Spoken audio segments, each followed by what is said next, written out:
All right, let's go ahead and pick up where we left off. So last time we set up this integral to find the area between a polar curve and the pole and the origin. So before we continue, any questions about this setup here? Any questions about how we built this integral up? Okay, so now from here we can start evaluating this. And there's one thing that's a little bit long ago, so I want to make sure I remind you of what to do here. So if we square, we get 9 sine squared theta minus 1 minus 2 sine theta minus sine squared theta theta. A couple of terms combined.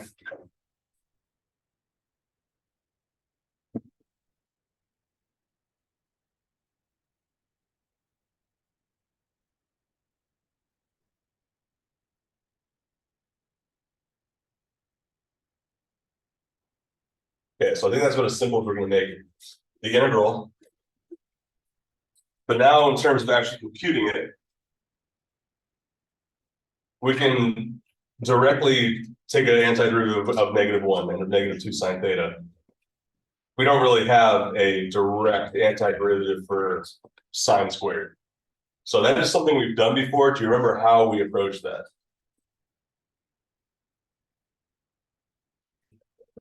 So there's a specific double angle identity that makes those, that kind of facilitates those. So cosine of 2 theta has a few different forms. We'll talk that. I'll write them all down here. But the situation is going to kind of depend. It's going to make one of them most useful. So cosine squared minus sine squared theta. But if I use Pythagorean identity, I can also get either one of these two. 1 minus 2 sine squared theta or 2 cosine squared theta minus 1. So now that I have that, I am going to, from here, I can isolate sine squared theta. So sine squared theta equals, let's try to do this all in one shot. 1/2 minus 1/2 cosine 2 theta. So I can't integrate sine squared or cosine squared directly, but I can use identities to substitute in things that I can handle more easily. So let's go ahead and make that substitution.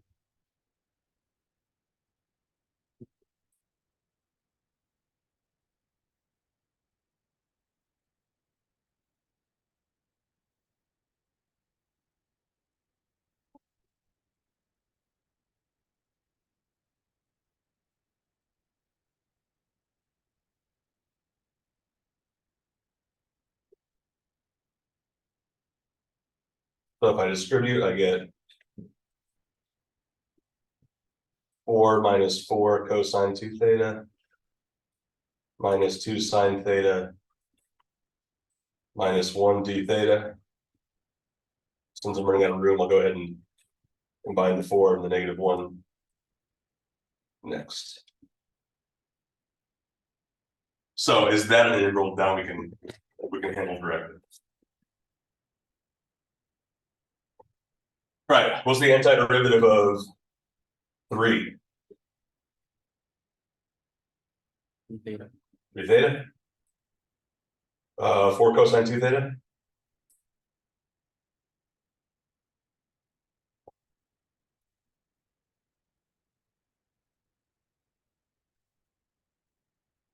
Let's break it down. What's the antiderivative of cosine theta? Positive sine theta, right? So we're going to have something involving a sine here. So it's going to be sine 2 theta. But because I'm taking the sine of 2 theta, not just theta, I think I'm going to have to divide by 2.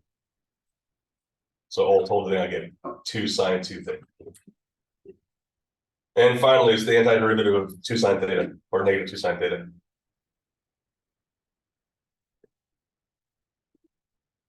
Negative two cosine theta. Negative 2 cosine theta. I think it's positive 2 cosine theta.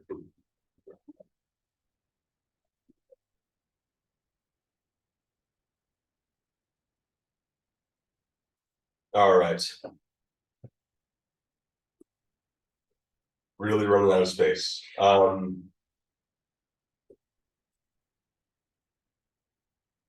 3 times 5 pi over 6 is going to be 5 pi over 2.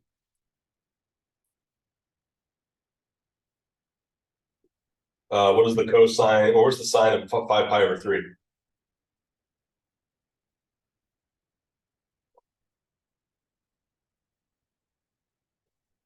Should be negative, right?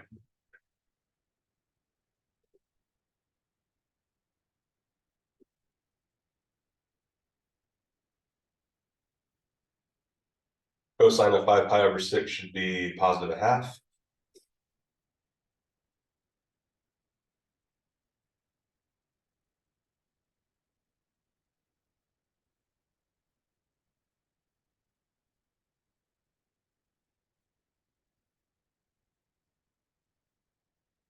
Two sine of pi over 3 should be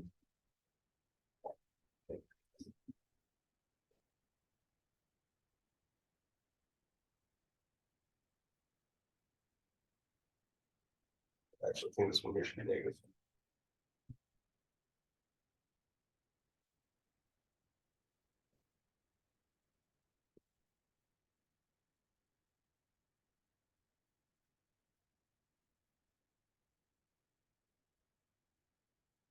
Okay, I think I got all the terms right. But go ahead and double check me.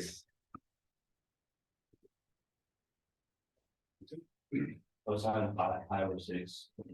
Negative over 2. It should be positive. I think that's quadrant 4. So you should be to the right of the y-axis. 5 over 6 is quadrant 2. I thought it was 5 pi over 3 we're looking at. Oh no, not the cosine, you're right. So this 1/2 should be negative? Yeah. Okay. The negative over 2. Yeah, positive, yeah, 5 or 6.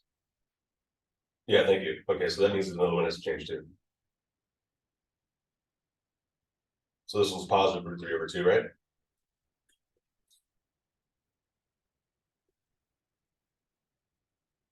What else?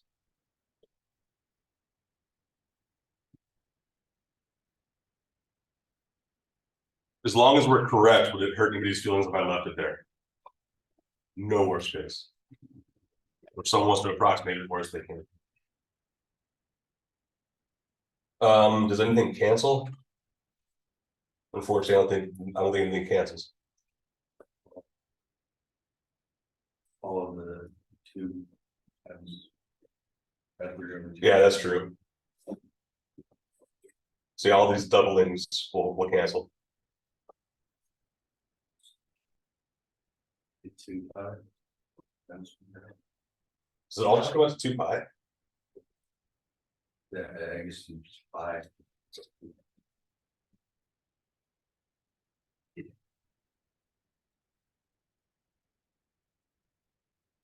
Oh yeah, they're all radical 3 over 2s, aren't they? Oh, okay, never mind. A lot of stuff annihilates. So yeah, I think the final answer is just pi. So this is something that shows up on the web work at least twice. We're basically having to dust off those trig identities to handle the integral of a squared sine or a squared cosine. So If we were given this on a test, do we want to reduce it all the way down? Like to. if I ask you what the area is, Yeah. then yeah. But one thing I'll point out, look how long that took us. If we're constrained for time, that's not the sort of thing that I care about you showing me you can do, is to fight through a complicated or fight through the computing an integral. Again, we're much more interested in the fact that you can set up the right thing. In fact, a lot of you guys are moving on to Calc 3, if not all of you. You know, by the time you get to the end of that class, you'll be setting up integrals and just leaving them, because they're just way too complex to do by hand, and the computer can do it in seconds. So it's the setting up of the integrals that, as you go further, is the more conceptually challenging, more important thing to learn how to do. All right, points of intersection. So I want to find where these two polar curves cross. But the first thing I want to bring up is this. How many values of theta are there going to be where these things are equal to each other? So if I set these equal to each other, cosine of 2 theta equals 1/2. So Colin says there are 2 values of theta. I think there are at least 2. But there should be infinitely many, right? So there are infinitely many values of theta because the cosine is just, it's periodic. So I know that there's some value that if I take an interval that's that long, it'll basically repeat itself. So we don't want to do that. We would just like to isolate our search to, you know, one curve of this. So let's talk about how to do that. So maybe we can draw a picture first. What does r equals 1/2 look like? That's a circle, right? R equals a constant is a circle. Do we know what cosine 2 theta looks like?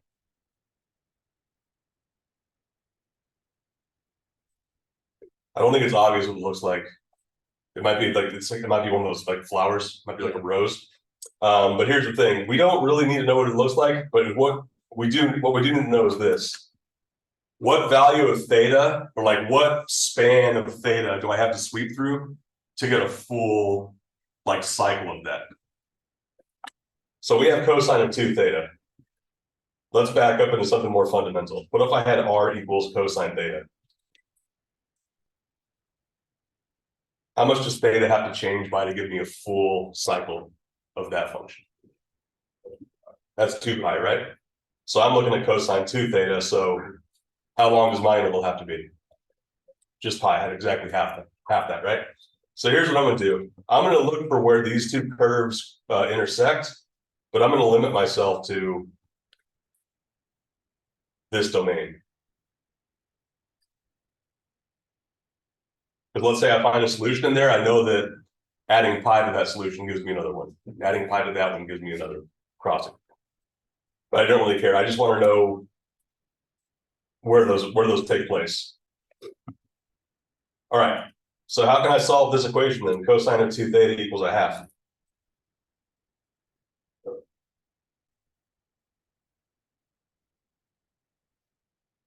I'm trying to solve for theta. I'm trying to isolate theta. Go ahead. From the cosine inverse of 1/2. Right. So if I take the inverse cosine on both sides, I get 2 theta equals the inverse cosine of 1/2. Here's the thing to be careful of. The cosine inverse of 1/2 is a single value. So let's get that value, but then we have to decide what to do with it. So what is the inverse cosine of 1/2? Your calculator should be giving you a decimal approximation of pi/3. But we want to look for more angles. Colin's intuition there's going to be 2 solutions here is there should be 2 solutions inside this interval. So if we have one solution at pi/3, so where should the other one occur? Negative pi/3. Negative pi/3. So I know the cosine happens. The cosine involves the x value of the point we're looking at, or if the angle we're looking at projecting. So I have pi/3 and negative pi/3. I'm going to translate that a little bit and call that 5 pi/3. Just because we initially called our interval totally positive, is positively valued, right? So I got my 2 angles here, pi/3, 5 pi/3. Should I capture some more, or do you think that's okay? Let me capture 2 more just to show what's going to happen. If I know that pi/3 is a solution, I should be able to add 2 pi to that, right? So what's 2 pi plus pi/3? 7 pi over 3, and 11 pi over 3. So I think these are 4 different angles that are going to satisfy the equation I want. But I'm not really solving for 2 theta, I'm solving for theta. So let's get those angles now. Pi over 6, 5 pi over 6, 7 pi over 6, 11 pi over 6.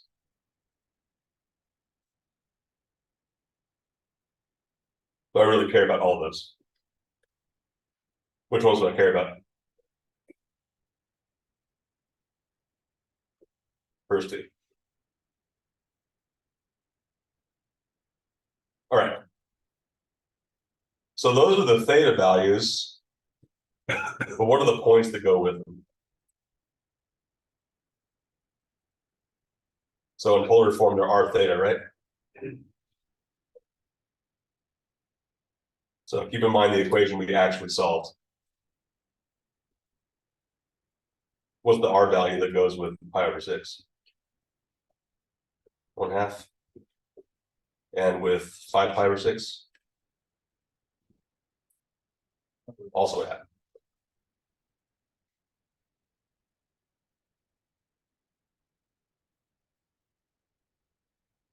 So there are other polar coordinates, so we could say 1/2 7 pi over 6. But that's gonna give you an identical point to 1/2 pi over 6. How we doing? All right, let's keep going.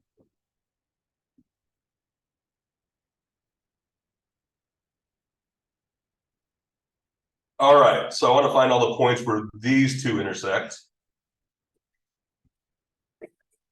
How do you want to start?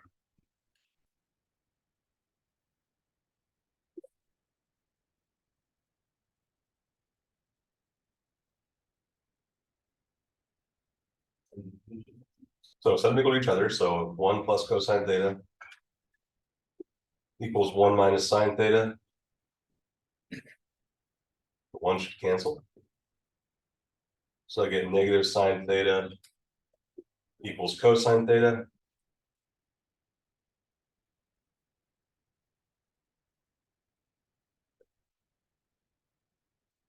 Where do you want to go from there? We divide by cosine. What does that give us? That gives us negative sine theta over cosine theta equals 1. Or negative tangent theta. Actually, let's do 2 steps here. Tangent theta equals -1. So that's something we can talk about. How many solutions is that going to have?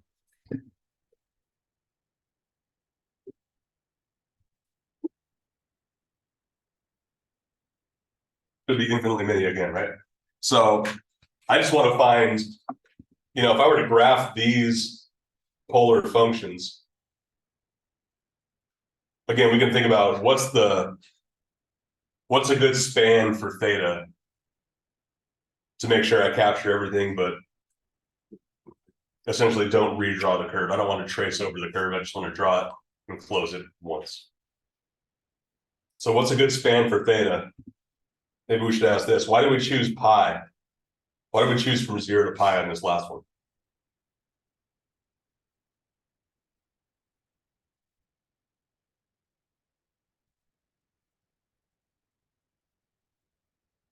So R equals 1/2 is pretty simple. It's just going to be a circle. This cosine 2 theta, it's going to repeat over and over and over again. So I want to know how long it's going to take to complete one complete cycle. How did we arrive on this pi?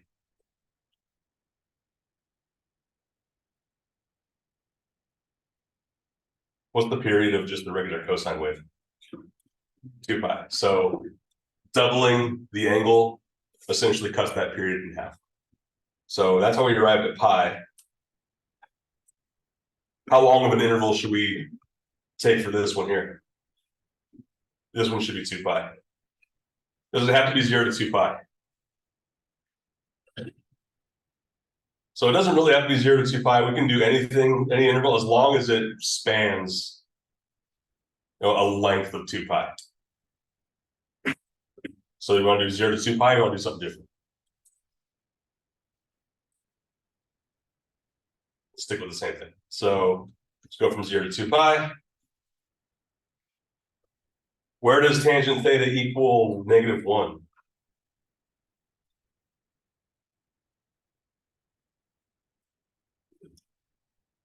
3 pi over 4. So angle in the second quadrant. 3 pi over 4. Are there others?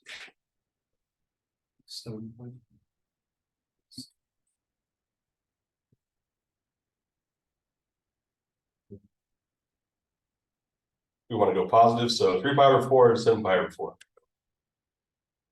Is that everything?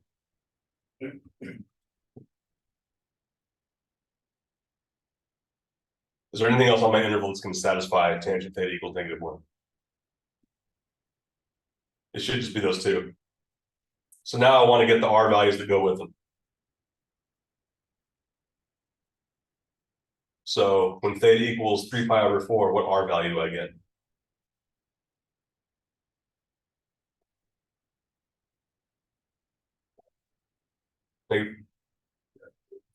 -1. But what's cosine of 3 pi over 4? Or sine of 3 pi over 4 doesn't really matter.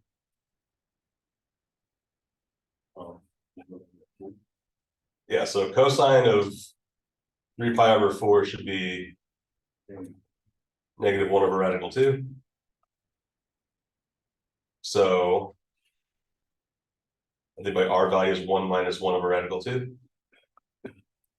And how about for 7 pi over 4? 1 plus?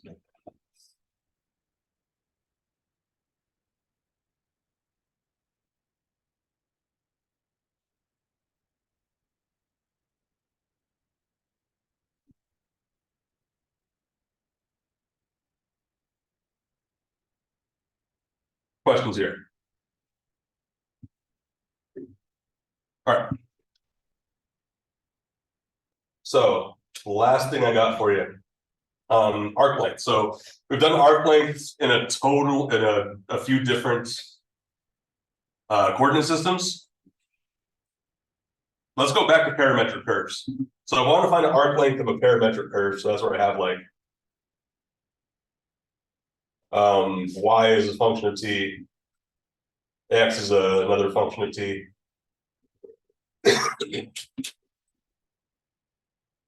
How are we able to find the arc length, in that paradigm? So the length is equal to the integral from a to b of what? Go ahead. The square root of dy dt squared plus dt squared dt.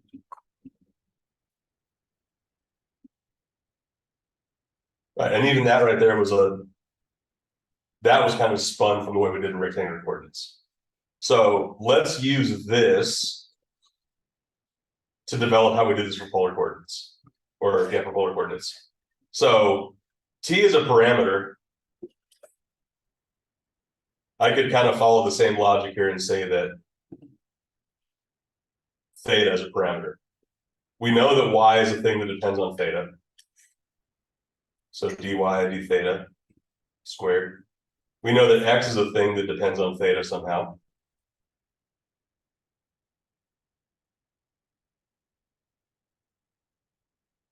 But now let's be specific about how does y depend on theta. Something you did when I was out was you talked about how to convert between polar and rectangular, or polar and Cartesian. How is y related to r and theta?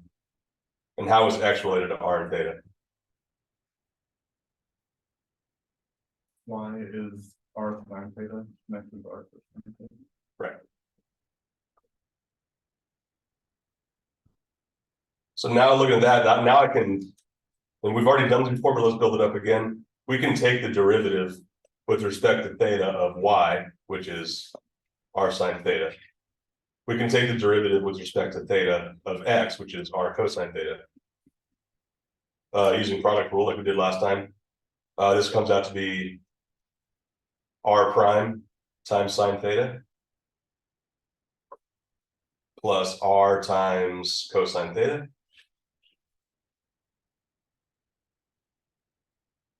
This is r prime cosine theta minus r sine theta.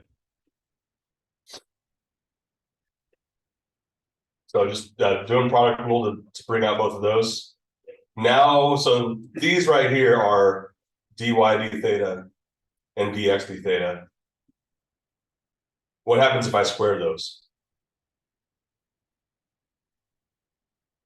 So dy d theta squared becomes what? Becomes r prime squared sine theta squared plus r squared cosine squared theta, and the middle term is going to be 2 r. Didn't give myself enough room, so this is going to get clumsy, but that's okay. Times sine theta times cosine theta. What happens if I square dx d theta? I get r squared cosine squared theta plus r squared sine theta, sine squared theta, minus 2r sine theta cosine theta. So a lot of terms there. What happens if I add those together? Go ahead. Is that an r times squared over? Right here? Yeah. Yeah, should be thinking. Go ahead. And should the quote unquote middle term, should it be like 2r prime r? Sine theta cosine theta? Oh yeah, you're right. 2r prime r. So we're gonna have less room than I thought. Okay, now when I add these together, hopefully something convenient happens for me. Do we notice anything?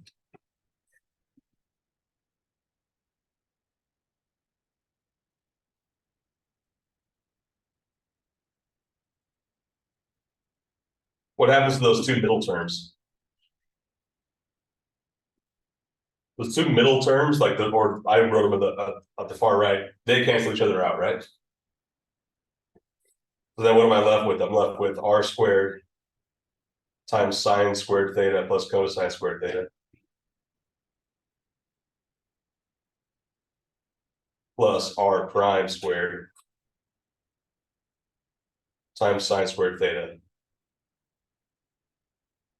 plus cosine squared theta. So what happens from there? It'd just be r squared plus r prime squared, right?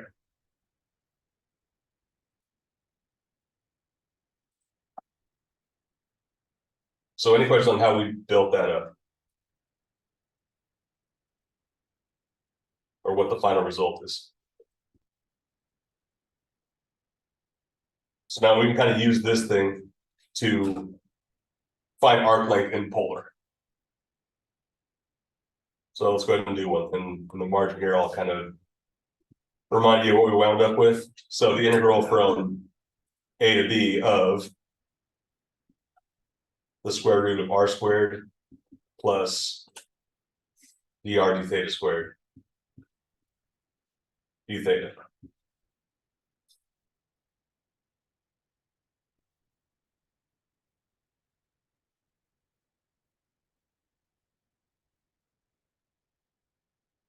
So now I want to use this to find the length of a polar curve. So what do you want to do first? Do you have any idea what this thing looks like?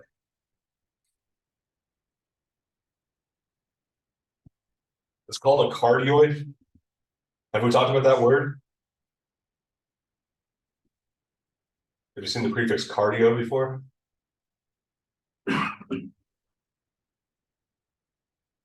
So this is something heart-shaped. I'm not totally sure what, like where the balance is, but it's going to be something like this.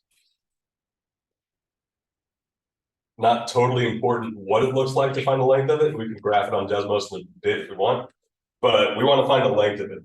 So let's start developing this integral here. We know what r is. Can we find dr d theta?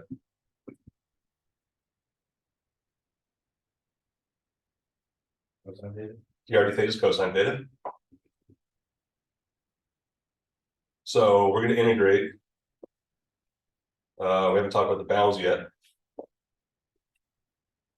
So 1 plus sine squared theta. No, 1 plus sine theta squared. Plus cosine squared theta. D theta. What should the bounds be to find this length? 0.25. How'd you get 0 to 2 pi?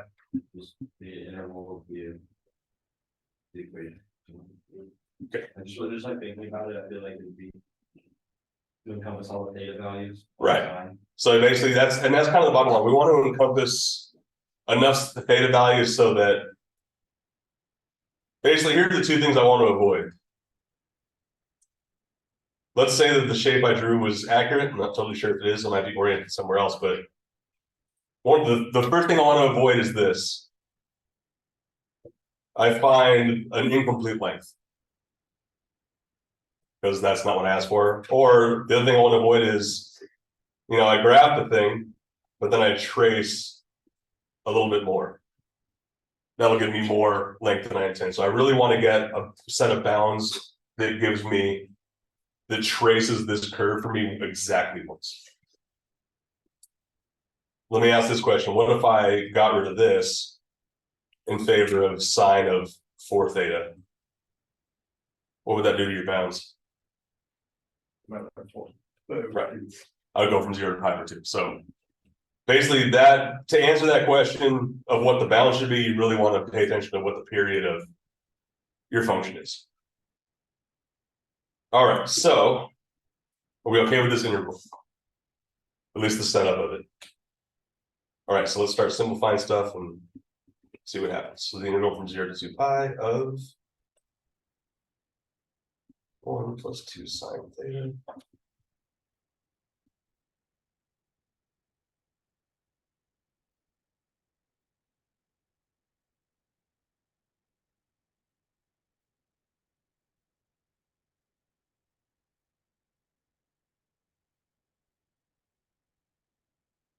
This one's not going to do us any favors.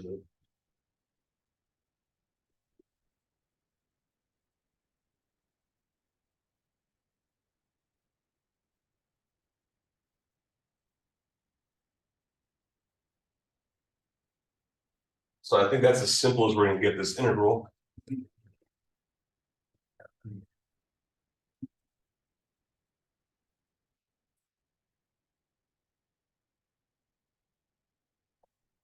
In terms of actually computing it, I think I'm gonna leave the setup and call that good.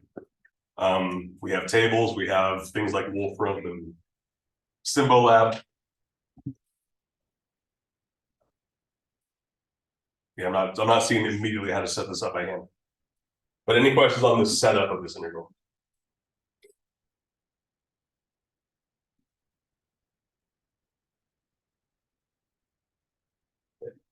Go ahead and leave it there. Apparently it comes out to 8. To 8? Like exactly 8? Exactly 8. Okay. Right.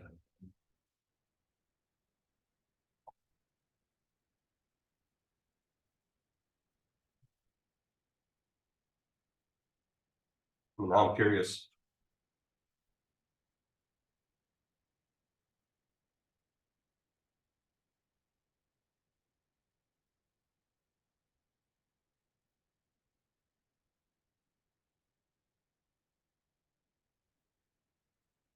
Okay. So according to Math Stack Exchange, here's my identity that I've not seen before. 1 plus sine of theta is equal to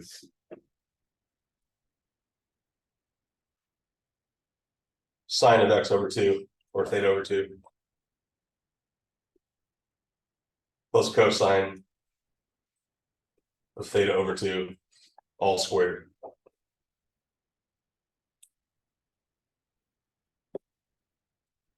So I can see where the constant comes from. But yeah, your Collins calculator got to 8 a lot faster than this would have done. We'll just steal that.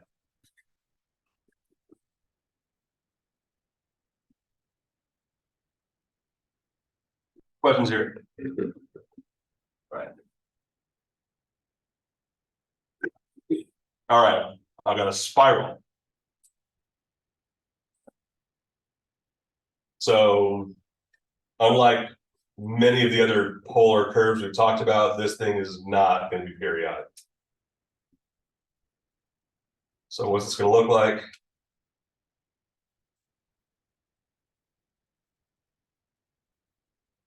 Something like that. I just want to find the length of one loop of it though. So how do we set that up? I mean, loop is kind of a misleading term because it's never ever going to intersect itself. Right? What does loop mean? I think I'm gonna take it to mean that the bounds are going to be basically one path around the origin. So even though it's never going to close, but we can take one path around the origin. So what's the integrand of this function look like?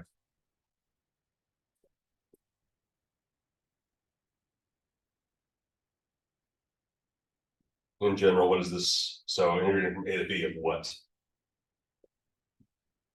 Should we call it A? Should call it no.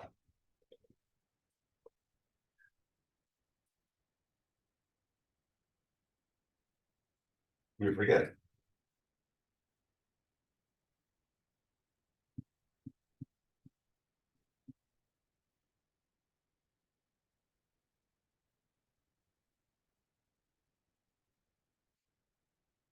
So what is dr d theta for us? 2 theta. And r squared is theta to the 4th.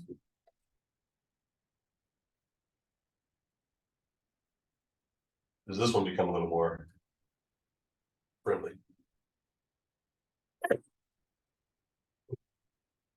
So I get 4 theta squared plus theta to the 4th d theta. I think this one will work out, but how? Anything we can do? Take a theta outside of the. I can take a theta out of the square root. And what remains inside the square root? 4 plus theta squared. Okay, that's good. Did that help? What? U substitution. How U substitution works. What's a good U? 4 plus theta squared. 4 plus theta squared, which means a good du is 2 theta d theta. Or d theta is equal to du over 2 theta. Okay, so what does all that stuff do to my integral?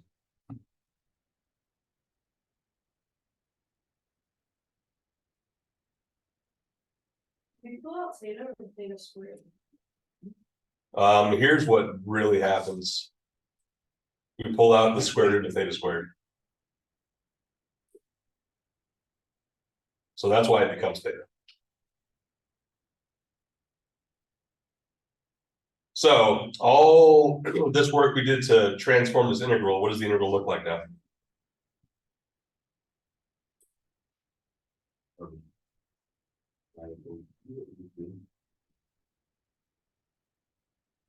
What was it? Sorry. Right, u over 2. Square root of u over 2 like this? Well, over 2 side. Oh, okay. So all right is 1 radical u.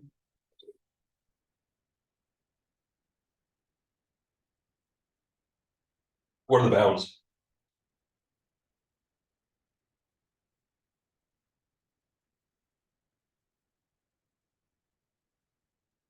I don't think they're 0 to 2 pi anymore, are they? 4 and 4 pi squared. 4 plus 4 pi squared. Once we integrate, if we put it back in terms of data.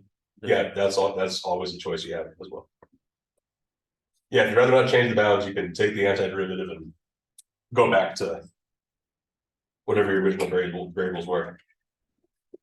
What is the antiderivative of 1/2 radical u?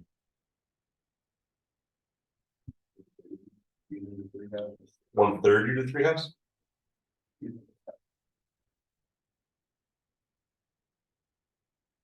We okay with 1/3 or no? I think the integral of u to the 1/2 is 2/3 u to the 3/2, right? But we have a half there. So yeah, 1/2 u to 3/2 seems good. And then I think, yeah, we can evaluate this. I don't know if it's going to come out something we can simplify very well. So 1/3 times 4 plus 4 pi squared to the 3/2 minus 1/3 times, what's 4 to the 3/2? 8.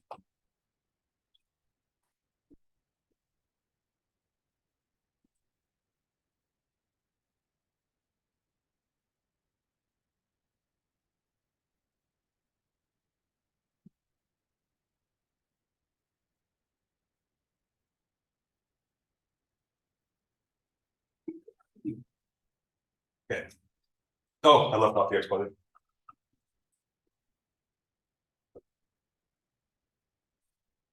Okay. Yeah, I think let's leave it like that unless someone wants to approximate it. Any questions?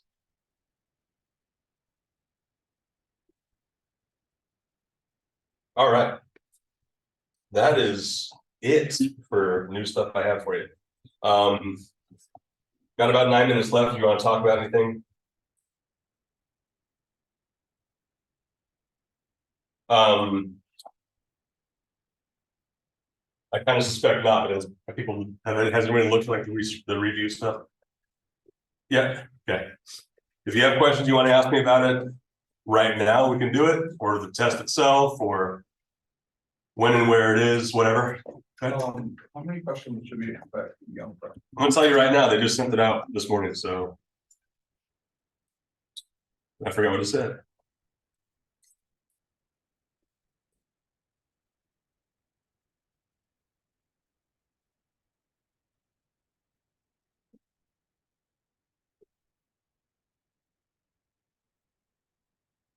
Uh, 14 multiple choice questions, 3 free response. So I'll just read you everything they sent me. 14 multiple choice questions, 5 points each for 70 points. 3 free response, 10 points each for 30 points.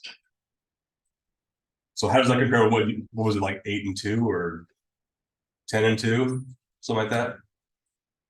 110 minutes, no formula sheets or cheat sheets. We will have one in the exam.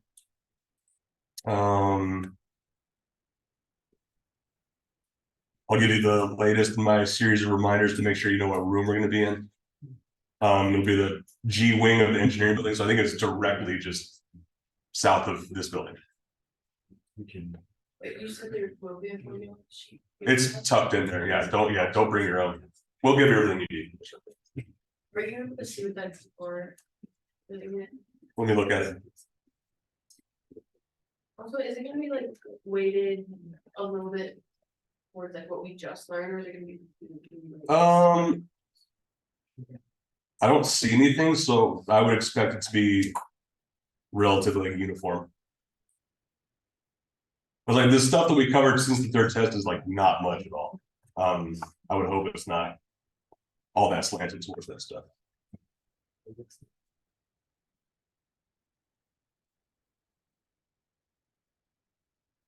Let me see what the formula sheet looks like and give you a heads up. I'll ask them if I can share it with you. It's got the same trick formulas as I gave you for the first test. That's all I see.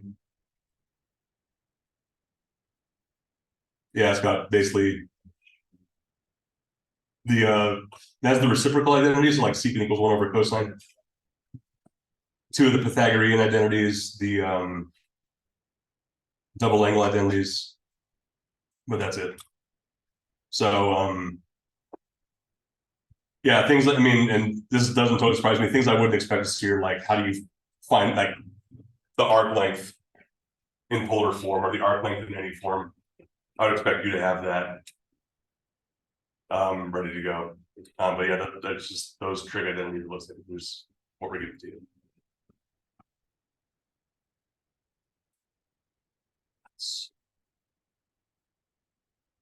Go ahead. What time is it?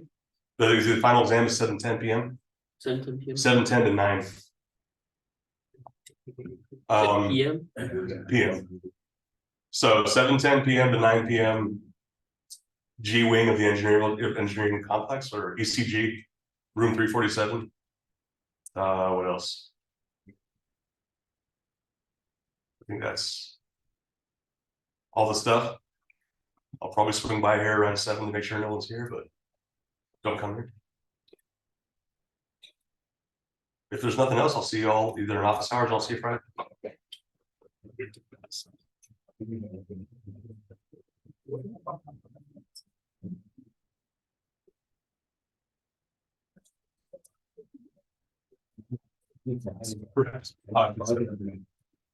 I'll make an announcement, yeah.